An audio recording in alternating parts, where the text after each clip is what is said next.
Hello, my name is Michael Ramage. I'm the director of the Cyber Education Research Center at Murray State University. And today it is a pleasure to be welcomed by Mike Hegeman. Mike, how are you? I'm doing great. Thanks. Good seeing you again, Michael. Well, before we get started, this is a special session today because not only do I want to talk to you a little bit about your career, I also want to take the opportunity to present to you the Dr. Gene Wells Ray Lifetime Achievement Award. For those that don't know, Mike Hegeman and I met, it seems like forever ago. And more than 20 years ago, we met. And when we created our National Advisory Board, Mike was the first one to start to be part of that, and it continues to serve on our National Advisory Board. It has been now 20 years that we've had the advisory board, more than that since Mike has been providing advice and his expertise to our program. And it's in large part due to Mike and others like Mike that our program is what it is today. So with that, Mike, congratulations on the Lifetime Achievement Award. Wow, totally unexpected. I think it's been a great 20 plus year run. And I would have to say I've probably gotten more out of my involvement personally than maybe you guys have from my involvement and my experiences out in the wireless industry out there today. But it's been a great relationship. And again, I want to thank everyone over the 20 plus years who have been involved in the program and, helped us get to where we are today, which is, and from the last meeting that I was at, quite impressed with the type of quality and the type of people who are actually able to help us out in our efforts. Yeah, well, thank you very much. And let me ask a couple questions while I have you. Okay. First of all, share a little bit about what you do today. What I do today, I am in the software as a service business out there today.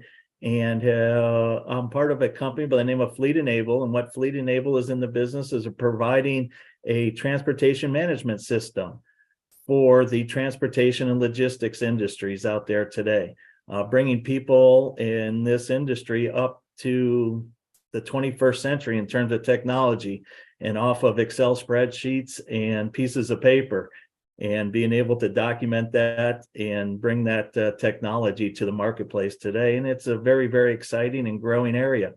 So having a lot of fun with it. Awesome. Well, I think if I remember right, you were with EDS maybe when we met? EDS starts in I began my career with Hewlett Packard back in California, and they were the kind enough to 23 years ago, move myself and my family to the Atlanta, Georgia area.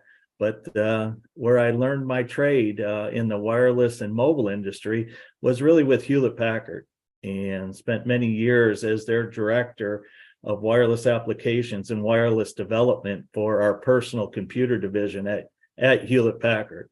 And so that was a very, very enjoyable time for me, and got to learn a new industry, and coming out of college and learning where wireless. And back then, a little story about Hewlett Packard and what we were doing in wireless is that we were in the process of building the very first Windows CE. If you remember the Windows CE operating system for Microsoft, we were the first manufacturer to take on Microsoft's mobile application and develop it and take the software and put it into our handheld device. And it was my job to make sure that software worked wirelessly. And I go back off memory, and I remember doing a couple deals with a couple wireless email companies, because you couldn't do direct email on those devices. So you had to go to a third party. You would forward your corporate email to a third party email system. That third party email system would then wirelessly deliver that to your Hewlett Packard device. And I'm trying to remember, the baud rate was like 9.6 or something like that, baud rate.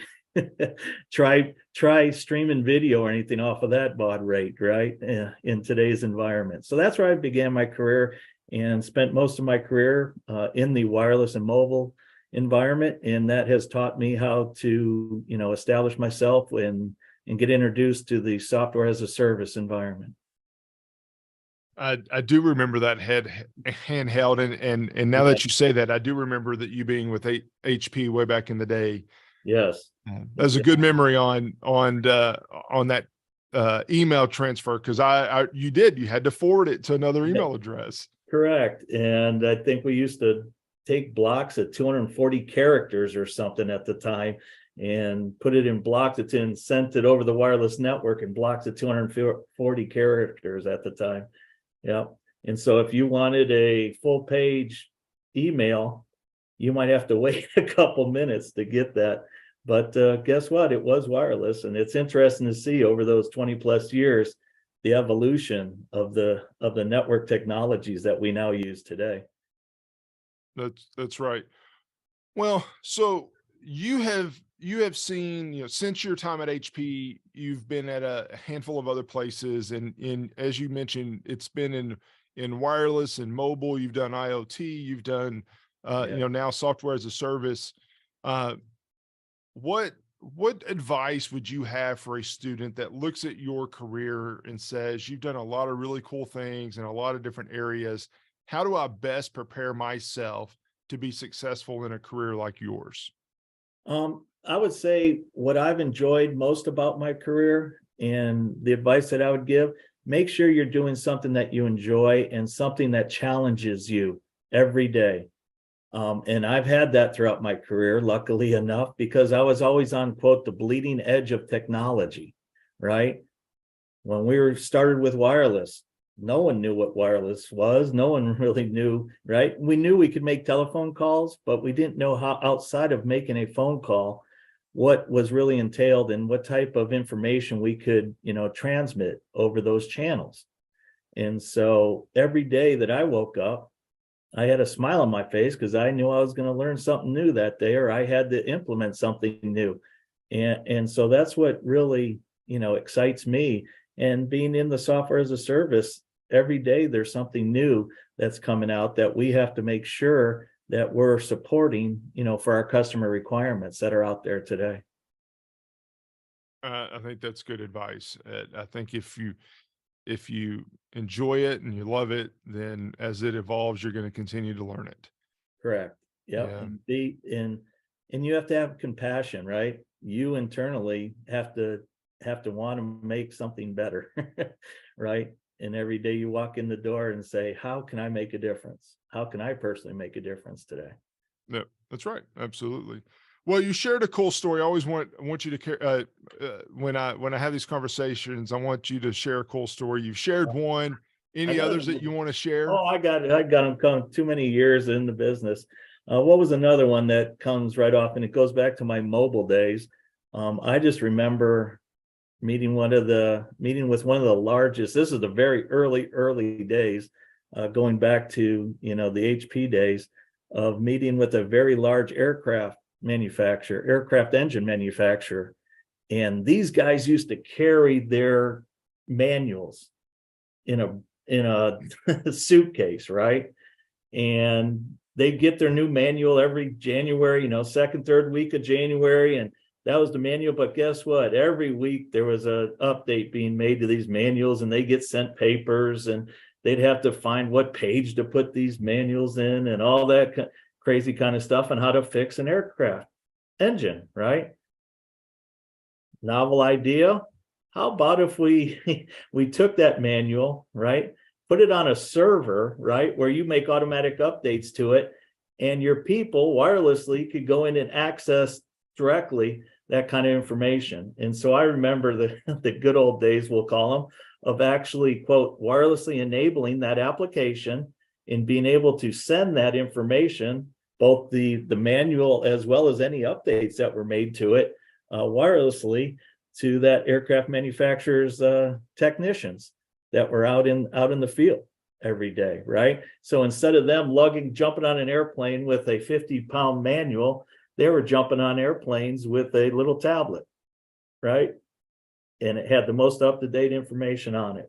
So that was a fun little story in the wireless and mobile environment that sort of sticks in my mind and was part of the early days of some of the accomplishments we had and how it's evolved to today. Now you do videos and things like that, right? you're, That's you're getting in the predictive analytics and right, all that kind of stuff of when a piece of equipment's going to break down, and you're going to fix it before it does break down because you've got predictive analytics or AI to be able to tell you that. that's right. And I think about the efficiencies like what you're describing that we were able to gain Yes. just looking at the technology, evolving technology for sure, but see, to just really think about what is it that we can do with it. Um, cool stuff. And really how it's evolved, right? If you go back to those days, getting that manual downloaded, that took a night of downloading, but once it was downloaded, we put it on the hard drive, obviously, of the device at that time. And then if there are updates, they would automatically be put in. So yeah, it's now today you get a video of how to fix the darn thing, right?